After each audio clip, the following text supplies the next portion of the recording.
জামাত জীবনের প্রথম বিরোধী দল হলো একটা ষড়যন্ত্রের মাধ্যমে, ক্ষমতা তো সুদূর প্রসারী।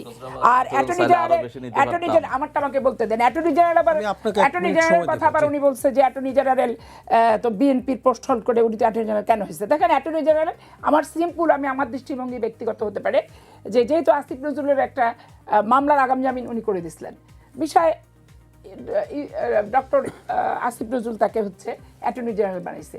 বিএনপি কোনো তালিকার ভিত্তিতে যে অমক অমককে বানান এরকম, আমি তো অন্তর্বর্তীকালীন সরকারের কোনো পোস্টে যাইনি, কারণ যে ব্যক্তিকে আমি পছন্দ করি না পোস্টে আমি যাবো কেন? তার আমার যাওয়া মানে পদলেখন হওয়া এবং আমার 1.5 বছরের সুবিধা ভোগ করা। তাহলে আমি আজকে এত দৃঢ় ভাষায় ওনার রাজত্বকাল শাসনকালকে বলতে পারতাম না। আমার নিরপেক্ষতার জায়গাটা আমি রেখেছি। বদিউল আলম মজুমদার, এটা তো প্রমোট জামাত ইসলাম, এবং এইটা জামাত ইসলামের বিভিন্ন রকম প্রমোট আছে, তবে one of them Badiul Alam Majumdar. July সনদ নিয়ে যতবার বলছে হাম নিয়ে ততবার কিন্তু তারা বলেনি। আওয়ামী লীগ অপরাধের আমি বিচার চাই, জামাত ইসলাম যুদ্ধের অপরাধী তার অপরাধের আমি বিচার চাই। আমি বিএনপি আমি যদি কোনো অপকর্ম করি আমি ব্যক্তিব্যাপী আর বিচার আপনি করেন সেটাও আমি চাই। কিন্তু সংগঠন হিসেবে জামাত ইসলামকে যে নিষিদ্ধ করলো, বেসিক্যালি কি নিষিদ্ধ হলো? গুপ্ত সুপ্ত ওদের ভিতরে থেকে যেভাবেই হোক আত্মপ্রকাশ তো তারা সাংগঠনিকভাবে করলো। আজকে আওয়ামী লীগের অপরাধের সাথে জড়িত বিচার করেন, কিন্তু সংগঠন হিসেবে আওয়ামী লীগকে নিষিদ্ধ করার বিধানটা দেখাতে হবে, সংগঠন হিসেবে বিএনপিকে নিষিদ্ধ করার বিধানটা দেখাতে হবে। আজকে বাংলাদেশের সর্বোচ্চ আদালত সুপ্রিম কোর্ট, সেখানে কোনো ধানের শীষ কিংবা দাড়িপাল্লা কিংবা নৌকা দিয়ে ইলেকশন হয় না। জেলা বারগুলো যদি সবাই নির্বাচনে 3টা প্যানেলে অংশগ্রহণ করতে পারে, চাঁপাইনবাবগঞ্জ থেকে কক্সবাজার থেকে, তাহলে কেন পারবে না সর্বোচ্চ আদালতে? কেন পারবে না বার কাউন্সিলে? এই বিষয়গুলো সরকার সহ বিরোধী দলে যারা আছেন আপনাদেরকেও চিন্তা করতে হবে। আর সবচেয়ে বড় যেটা বিষয়, যে শুভেন্দু অধিকারী যে কথাগুলো বাংলাদেশ সম্পর্কে বলেছে, এটা বাংলাদেশের স্বাধীনতা, স্বকীয়তা, সার্বভৌমত্বের উপরে একটা কুঠারাঘাত বলে আমি মনে করি। অসম্মানজনক মন্তব্য বক্তব্য 1.5 বছর থেকে সে দিয়ে আসছে।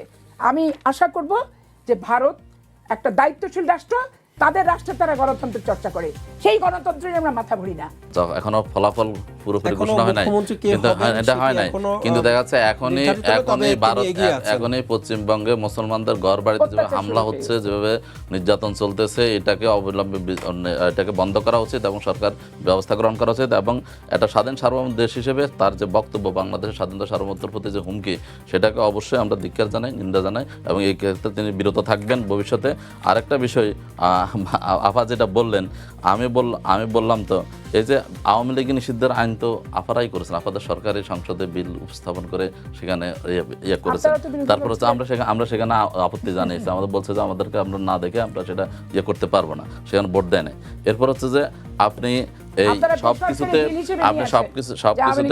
সবকিছুতে আমি বলি দোষারোপের রাজনীতি না করে, বাংলাদেশের মানুষ স্বাধীনতার 54 বছর পরে এসে দোষারোপের রাজনীতি দেখতে চায় না, সেই আগের মতো ডিভাইড অ্যান্ড রুলের রাজনীতি দেখতে চায় না।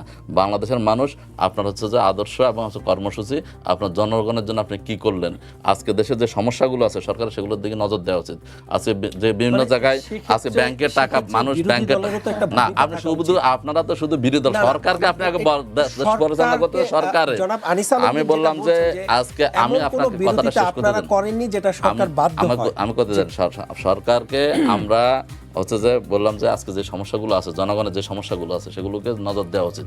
আমার দল বা দেশের ইয়ার চিন্তা না করে আমার হচ্ছে দেশের চিন্তা করা উচিত, এবং সবাই মিলে আমরা জনগণের জন্য কাজ করি। দেশ স্বনির্ভর হবে, দেশ উন্নত হবে, বাংলাদেশ পৃথিবীতে মাথা উঁচু করে দাঁড়াবে, আমরা সে দেশের নাগরিক। আমি যেটা বলতে চাচ্ছিলাম যে সরকারের যদি নজর না পড়ে তাহলে সেক্ষেত্রে আপনারা তো একটু সরকারকে বলতে পারবেন। আমরা বলতেছি, আমাদের জায়গা থেকে আমরা বলতেছি, আমাদের রাজপথও বলতেছি, সংসদও বলতেছি, আমাদের জায়গা থেকে আমরা সর্বোচ্চ দিকে বলতেছি।